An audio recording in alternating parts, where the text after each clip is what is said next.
C'est bon, je suis prêt, j'ai tout mon attirail. On va aller donc interviewer donc Stéphane.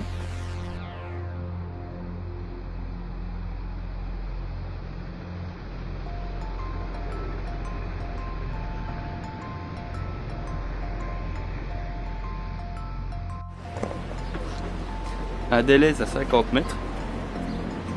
Intéressant pour une plus-value et pour un appartement qui n'est difficilement accessible en voiture. En tout cas, c'est difficile d'avoir une place de parking dans ces quartiers ici.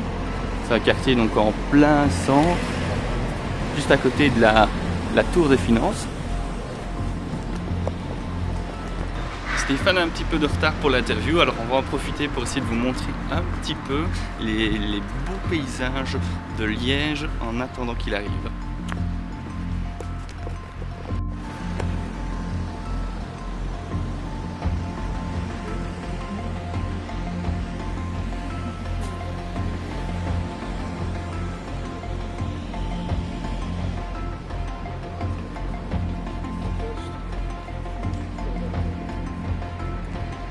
Et voilà, à quelques pas de son appartement, on a une vue magnifique sur la gare des Guillemins. Donc son appartement est accessible à la gare des Guillemins, directement à pied. Et ceci, bon maintenant quand on est au pied évidemment c'est plus compliqué, c'est la tour des finances. J'espère quand même qu'il tardera pas encore trop parce que j'ai tout mon attirail là. Allez Stéphane! Hey, salut Stéphane. Salut Benoît. Merci de m'accueillir ici dans ton building à Liège.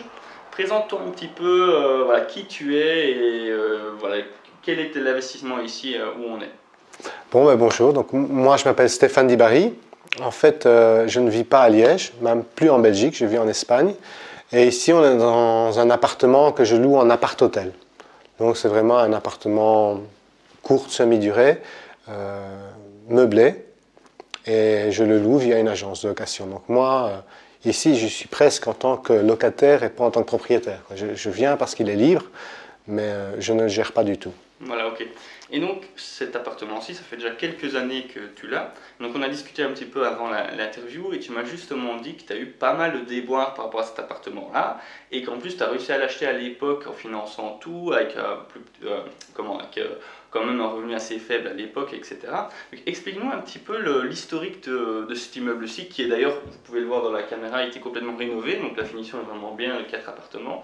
Comment en es-tu arrivé, voilà, de l'investissement de départ, décris-le nous, et à l'investissement que tu as aujourd'hui? Bon, alors l'investissement de départ, donc j'ai commencé 2 ans après avoir eu mon premier contrat à durée indéterminée, donc je venais de commencer à travailler. En quelle année ça? En 2004. En 2004. En 2004, oui, donc c'est pas hier exactement. Merci de me rappeler de mon âge. Voilà. Bon, allez, donc en 2004, voilà, je m'étais dit à l'époque, tout simplement, ce sera intéressant d'investir dans l'immobilier. Je ne vois pas pourquoi je n'y arriverais pas. Je ne connaissais pas grand monde qui investissait dans l'immobilier. Ce n'est pas qu'il y avait Internet ni rien, mais à l'époque, je regardais pour une résidence, pour acheter mon appart. Puis je me dis, tiens, il y a quand même des annonces intéressantes où il y a moyen de faire quelque chose. Et je me suis lancé, et j'habitais Bruxelles à l'époque. Et donc j'ai acheté à Liège parce que Bruxelles me coûtait trop cher. J'avais pas de fonds, donc il fallait quand même quelque chose dans un prix relativement acceptable. Et ici, j'avais trouvé un immeuble à Liège, parce que bon, c'est un bâtiment, une maison totale, et il y avait 10 cotes dedans. Donc c'est un immeuble avec 10 cotes, et ça payait entièrement... Enfin, ça paraissait super génial sur papier. On avait une rentabilité, je crois, à l'époque de 15%, donc c'est énorme. Et je me dis, c'est génial, voilà, j'achète, les locataires payent le prêt, et puis voilà, donc j'ai réussi à convaincre quand même une banque. Hein. Bon, comme je te l'ai dit tout à l'heure, ça n'a pas été facile. Je ne sais même pas si à l'époque il y avait déjà des permis de location qui étaient attribués, etc. À l'époque pour ce genre de choses. Est-ce que tu as acheté en sachant qu'il y avait des logements, par exemple, qui n'étaient pas en ordre et pas légaux, ou est-ce qu'ils étaient plus ou moins déclarés? Alors c'est là où je me suis planté. En fait, c'est l'époque où les lois ont changé. Donc moi j'ai acheté en 2004 et la loi a changé en 2005. Ah. Et donc le gars qui me l'a vendu certainement savait que ça arrivait. Moi, je n'étais pas très bien informé, donc je me dis jackpot. Et 2005, je me suis pris la claque. Donc en 2005, j'ai reçu une petite inspection et puis on m'a dit, ben voilà, maintenant la loi a changé. Vous avez besoin de permis de location. Ok. Et donc, on va faire court. En gros, de 10 cotes, je suis passé, après quelques petits travaux, à 9 cotes et une cuisine commune pour avoir les surfaces, pour avoir le permis de location. Et là, je pensais que j'en étais sorti, mais après ça, j'ai eu la joie du permis d'urbanisme, parce que le permis de location m'a dit « Ah, le permis de location, ce serait tout en ordre, mais il vous manque un permis d'urbanisme parce que ça a été divisé. » Et donc, il a fallu que je prouve la division de l'immeuble. Et donc là, l'urbanisme à Liège n'était pas très aidant, au contraire. En gros, il ne voulait plus de cotes, donc il cassait tous les gens qui venaient d'acheter des cotes. Enfin, tous les gens qui avaient des cotes. Moi, je venais de les acheter, mais ils essayaient de casser tous les gens qui avaient des cotes. Et donc, je suis tombé dans le panier. Et là, ça a été la galère administrative à l'urbanisme, où il a fallu trouver des domiciliations. Parce que le problème, comme ce sont des cotes, ben, on a un compteur partagé et on a des charges communes. Alors, tu as dû prouver que les appartements étaient déjà loués depuis longtemps, comme ça, etc. Ouais. Alors, oui. Oui, il y a une année charnière, je ne connais plus par cœur. 94. On ne revient pas comme ça. 94. 94, voilà. Dans laquelle, si on s'est prouvé que finalement c'était déjà divisé avant, ben, les entités peuvent rester louées pour l'instant. Le problème, c'est que j'ai pas mal de retours, parce que je connais quand même pas mal de personnes comme investisseurs ou agents immobiliers. Et oui, toutes les institutions qui auraient pu nous donner les preuves, comme par hasard, ben, les archives ne sont plus gardées, ou comme par hasard, les preuves sont très difficiles à être trouvées. La seule preuve qu'on peut avoir, c'est s'il y avait des compteurs. S'il y avait des compteurs séparés, là, on peut... Moi, j'ai de la chance ici, il y avait plusieurs compteurs à gaz à un moment. Il y en avait 3. Donc ici, après, on va faire court. J'ai redivisé en 4 appartements maintenant.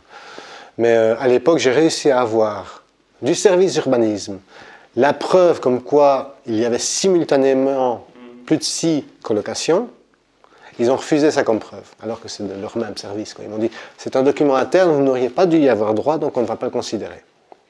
Okay. Autre preuve que j'ai su avoir, j'ai retrouvé les gens qui l'avaient acheté et transformé en 92, donc avant 94, qui m'ont chacun fait une petite lettre, déclaration sur l'honneur. Ah non, ils pourraient mentir, on ne va pas prendre ça comme preuve. Et donc j'étais un peu dans la merde avec la bataille administrative avec l'urbanisme. Entre-temps, j'ai eu un incendie, donc j'ai été obligé de faire des travaux. Et maintenant, ben voilà, je me retrouve avec 4 appartements. Et c'est un peu un cas d'école. Au niveau de l'assurance incendie, tu étais quand même couvert correctement ou tu as eu des problèmes par rapport à... J'ai eu des emmerdes, j'étais pas couvert... Enfin, j'ai gagné au tribunal, donc j'étais couvert correctement, mais j'ai fait 2 ans de tribunal contre l'assurance pour avoir les 100% de l'incendie. Ouais. Ah oui, donc ça a été aussi... parce que durant toute cette durée-là, tu as aussi eu des... Ah là, c'était vide, quoi. Après l'incendie, j'avais un bâtiment vide qui a été déclaré insalubre. Et alors à Liège, on paye des taxes quand on a un bâtiment vide. Donc j'ai dû payer maintenant 4 500 € de taxes parce que mon bâtiment était vide. En plus de rembourser la banque, etc. Oui. Et comme à Liège, ils sont très rapides, donc le bâtiment a été de nouveau en location en 2015 et ils me réclament les taxes jusqu'en 2017 parce qu'il leur a fallu 2 ans pour faire le processing de la demande. D'accord, ok. Enfin bon, ça on règle ça avec l'administration. Donc je suis un habitué de l'administration liégeoise. Ouais. On va dire ça comme ça. En plus, maintenant, en habitant en Espagne, c'est pas le plus simple, hein, on va dire. Non. Et ok, donc tu as passé toutes ces étapes-là, etc. À l'époque, à combien est-ce qu'il était vendu cet immeuble-ci avec les 10 cotes à l'époque? Donc à l'époque, je l'ai acheté 160 000 €. Ah, okay. Voilà. Donc j'ai fait un prêt à 125%, puisque j'ai emprunté tout, les frais de notaire. Et donc quand on emprunte tout, en fait ça coûte plus ou moins 120% pour emprunter tout, et il y a 5% qui vont en assurance complémentaire, assurance caution, pour avoir le prêt, donc 125%. Donc ça m'a coûté 200 000 €, voilà, au total. Et je rentrais 2 650 € de loyer, charges comprises, donc à peu près 1 500 € hors charge par mois, ce qui couvrait bien le prêt. J'avais un prêt à 1 380. Alors dans ce type justement de logement, dans les petites superficies comme ça, souvent, tu vas dire un petit peu les profils de locataires que tu avais, mais où on a des étudiants, et alors ça vient souvent, etc.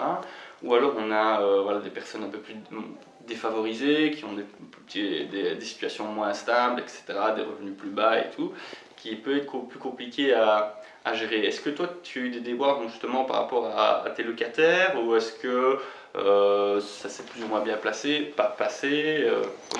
Non, au début justement, c'est ça le problème, on en discutait avant, je m'étais dit c'est super bien parce que tout était loué. Et puis je me suis rendu compte que tout était loué, mais principalement à des locataires défavorisés. Donc j'avais très peu d'étudiants, en fin de compte. C'était des codes pour étudiants, mais j'avais très peu d'étudiants. Donc j'avais, sur les 9 qui me restaient, on va dire, j'avais 2 étudiants. Il me restait encore 7 personnes qui n'étaient soit travailleurs au chômage. J'avais beaucoup de réfugiés politiques, des demandeurs d'asile, donc des pays d'Afrique. Et en fait, c'est pas tellement la situation défavorisée de quelqu'un, c'est vraiment plus comment la personne est. Par exemple, j'avais un super locataire, il c'était aussi, je crois, il est camerounais, réfugié politique du Cameroun, il n'y avait pas grand-chose, il recevait son CPS, mais c'était un gars super bien, qui était super propre, qui tenait bien son... Donc, j'aime pas moi trop faire les box en fonction des revenus, mais par contre, j'ai eu des locataires, c'était une horreur, quoi. C'était une horreur. Oui, oui, d'accord. Voilà. On est bien d'accord que c'est plutôt le profil de la personne qui joue que plutôt les revenus. Mais après, c'est normal que ceux qui ont des plus petits revenus sont plus sous pression, donc forcément, c'est plus dur pour eux. Bon, c'est plus dur pour eux. Après, on peut tomber sur quelqu'un qui a des gros revenus qui n'est pas correct non plus. Non, ça, c'est sûr, c'est sûr. Alors, le truc, hein, quand on a des gens qui ont des petits revenus, c'est vraiment les sensibiliser au fait que payer leur loyer veut dire qu'ils ont un chez-soi qui est protégé. Parce que j'ai eu le problème avec un gars du CPS, c'est le CPS qui paye, puis un jour le CPS a arrêté de payer, donc c'est lui qui devait payer directement. Et il n'était simplement pas habitué à payer son loyer, il ne se rendait pas compte qu'il risquait d'être éjecté s'il ne payait pas son loyer. Donc il ne mettait pas la priorité correcte sur payer son loyer, on va dire ça comme ça. Et là, il y a eu un système de médiation, on en a quand même bien parlé, mais voilà, c'est vraiment ça le problème, c'est leur dire, mais voilà, si tu ne payes pas ton loyer, tu vas te retrouver à la rue, donc ton loyer c'est important.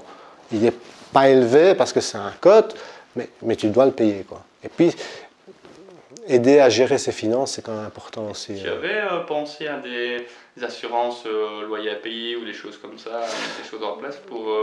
J'avais pensé, c'est-à-dire que dans mon prêt, il y avait une assurance caution qui aurait dû couvrir tout ça. Mais à la fin du compte, c'est pas trop les loyers impayés qui étaient les plus problématiques. C'est pas qu'ils ne payaient pas, c'est que j'ai vraiment eu quelques locataires qui dégradaient beaucoup. Et le problème, c'est qu'il faut faire un suivi. Maintenant, quand j'ai des nouveaux locataires, ben voilà, déjà, je les choisis moi. Donc là, je les avais achetés avec l'immeuble, hein, grave erreur. Maintenant, je choisis le locataire et je me base surtout sur l'impression que j'ai de la personne et surtout, je vais visiter.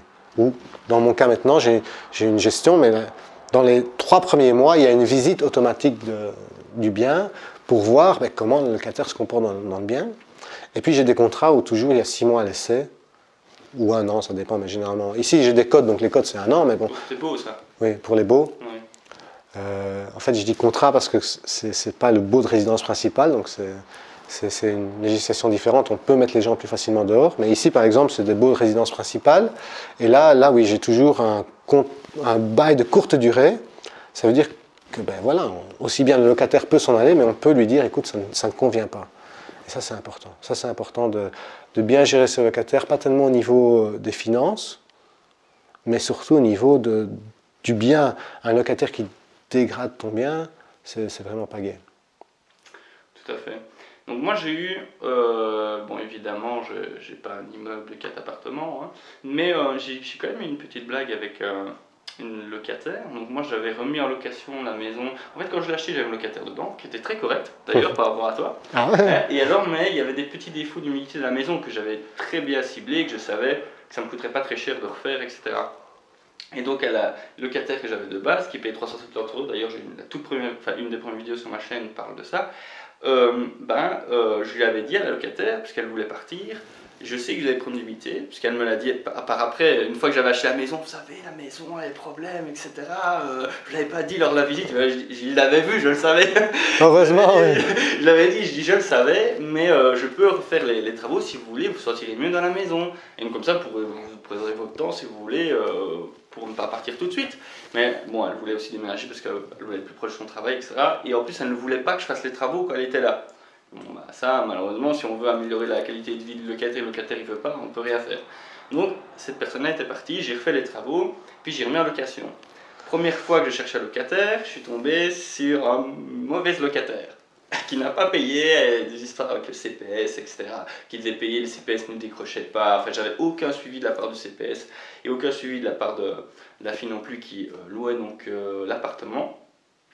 Par chance, elle ne s'entendait pas avec les voisins, enfin je crois que c'est ça, et donc les voisins lui ont un petit peu fait la vie dure, et elle est partie, d'un jour au lendemain, elle m'a sonné, elle me dit c'est plus possible, je reste pas ici, j'ai pris mes affaires, je suis parti, donc j'étais là, elle m'a rendu la clé, et c'était bon, je dis tant mieux, ça faisait 2 mois qu'elle payait pas, donc... Oui, donc c'est bien, non? Ouais, c'est bien, donc voilà, et donc après je l'ai mis en location saisonnière. Donc effectivement, le fait de choisir ses locataires et d'en apprendre pas mal sur ça au niveau des expériences, c'est vraiment très important. Moi, si demain je venais refaire, rechoisir un locataire, même si mon expérience fut brève, il y a beaucoup de choses que je ferais différemment.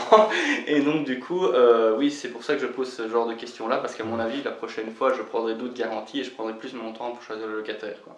Ah ouais, non, t'as Et vraiment raison. Et j'essayerai aussi peut-être d'augmenter un petit peu la finition de ma maison pour essayer d'avoir une maison un peu coup de cœur avec un standing un peu plus élevé pour que les gens se sentent vraiment bien dans la maison. Alors ça, c'est un truc que bon, moi j'ai vécu avec une maison que j'ai achetée en l'état et puis une maison maintenant rénovée. C'est psychologique, hein. Tu arrives dans un endroit propre, net, où rien n'est cassé, tu fais beaucoup plus attention à ne rien casser.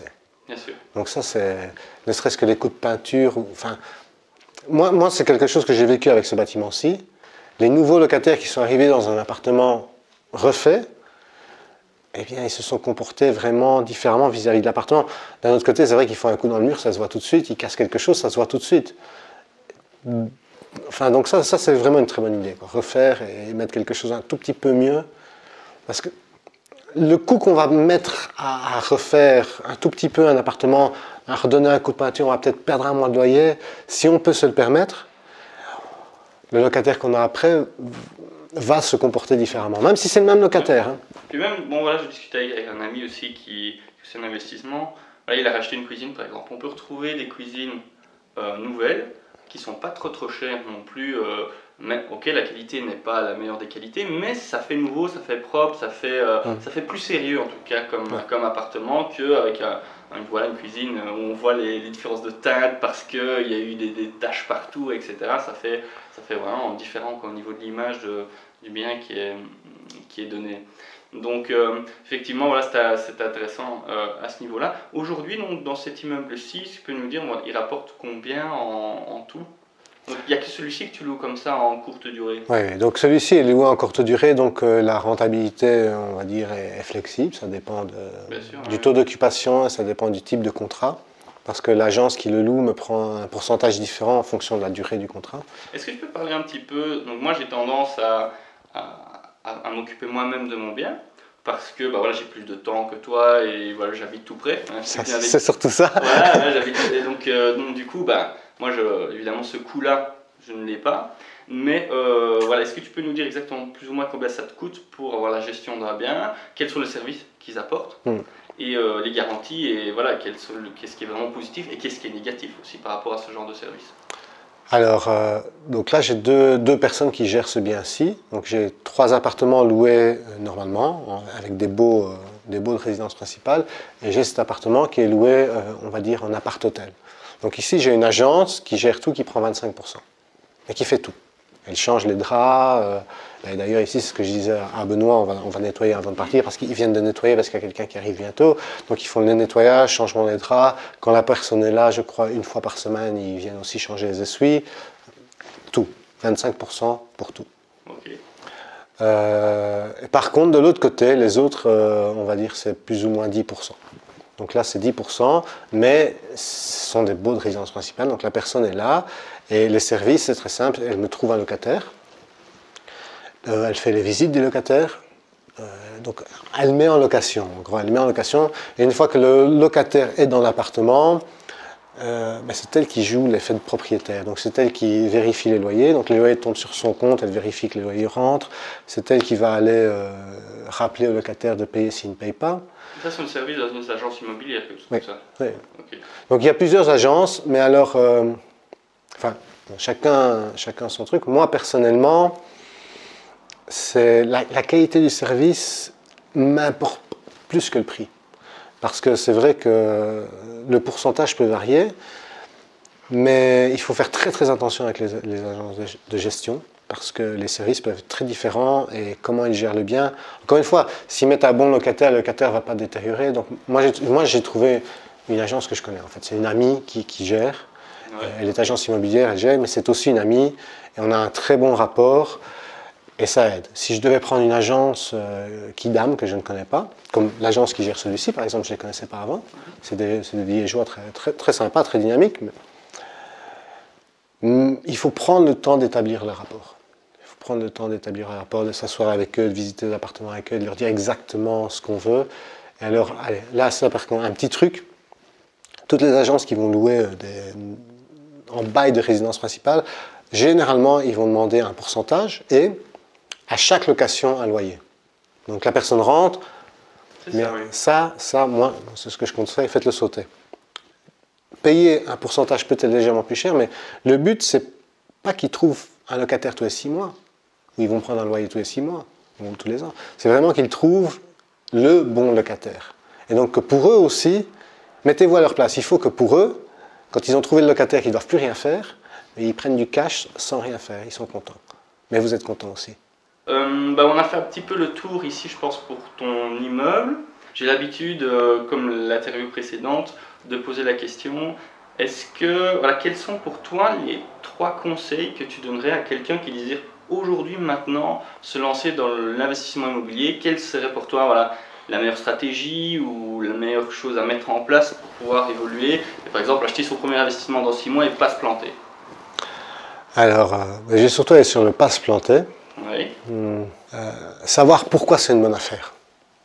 Moi, je me suis rendu compte plus tard que j'ai acheté une très bonne affaire. Pourquoi? Parce que le gars savait qu'il allait avoir des problèmes plus tard et donc il avait plusieurs biens. Il s'est débarrassé du bien le moins intéressant pour lui, donc celui qui était plus un problème. Quand tu as acheté ici? Oui, quand j'ai acheté ici. Donc savoir pourquoi c'est une bonne affaire. Moi, je savais aussi pourquoi ma maison était moins chère. Tout simplement parce qu'il y avait le premier d'humidité dedans, la locataire n'était pas contente et à mon avis, l'ancien propriétaire avait du mal à s'en sortir. Il avait fait des bricolages, c'était n'importe quoi. J'ai dû refaire tout ce qu'il avait fait, donc oui, je savais la raison pourquoi il vendait. Voilà. Donc ça, c'est le premier conseil, c'est savoir pourquoi c'est une bonne affaire. Vous faites une bonne affaire, c'est bien, mais savoir pourquoi on l'a fait. Il y a toujours une raison quelque part, et si vous ne la savez pas, essayez de chercher. Ne faites pas comme moi, si vous avez des locataires dans l'immeuble, n'achetez pas avec les locataires sans savoir, les yeux fermés. C'est bien des locataires, ça rentre des loyers, mais vérifiez vos locataires. Sachez lequel vous allez devoir mettre dehors, ou si vous n'en avez qu'un, prenez la décision. Et alors moi, maintenant, c'est ce qu'on disait tout à l'heure, quand j'ai acheté ici, je n'avais pas de coussin, j'avais rien derrière. Donc j'ai fait un prêt à 125%. Sans argent derrière pour assumer quoi que ce soit. Non. Et donc, ça, dès que toujours garder un peu d'argent. J'étais très serré, dès que j'ai eu des petits problèmes. Heureusement, ça rentrait bien, j'étais tout content. La première année, et tu n'avais pas dépensé trop d'argent qui rentrait, donc du coup... Non, l'argent qui rentrait, tout ce qui rentrait pour ça restait sur un compte. Et je voyais le compte monter, et après un an, j'ai eu les permis, j'ai eu des travaux à faire, boum. Heureusement que j'avais eu cette courbe-là. Si les permis étaient venus direct 1 ou 2 mois après, j'étais dans la merde totale. Ok. Donc, gardez un petit coussin. Donc ça, j'en parle souvent, je me dis... Parce que j'ai déjà eu des remarques de personnes qui disaient oui, mais on peut investir sans placer de fonds propres, etc. Je dis attention, c'est pas parce qu'on peut trouver des solutions pour pouvoir, comme Stéphane a fait d'ailleurs, pour acheter un bien en mettant peu d'argent de sa poche dedans, qu'on ne doit pas en avoir de côté pour assumer notre investissement. Hein. D'ailleurs, on aura plus facile que la banque nous prête quand elle voit qu'on est sérieux dans ce qu'on fait déjà. Et puis derrière, si on a un évier, si on a un chômage locatif, si on a n'importe quoi, ça coûtera beaucoup moins cher de pouvoir l'encaisser dans nos fonds propres quelques mois que de devoir tout revendre et perdre de l'argent parce qu'on n'avait pas de quoi gérer les problèmes dans le bien. Quoi. Donc, effectivement. Ok, merci Stéphane. Merci Benoît. Alors, si vous avez apprécié l'interview et que vous désirez donc avoir plus d'informations sur le domaine de l'immobilier belge, je vous invite à cliquer sur le petit bouton s'abonner. Et de notre part, on se retrouvera donc très bientôt dans la prochaine vidéo. Merci, à très bientôt. Soyez forts. Ciao.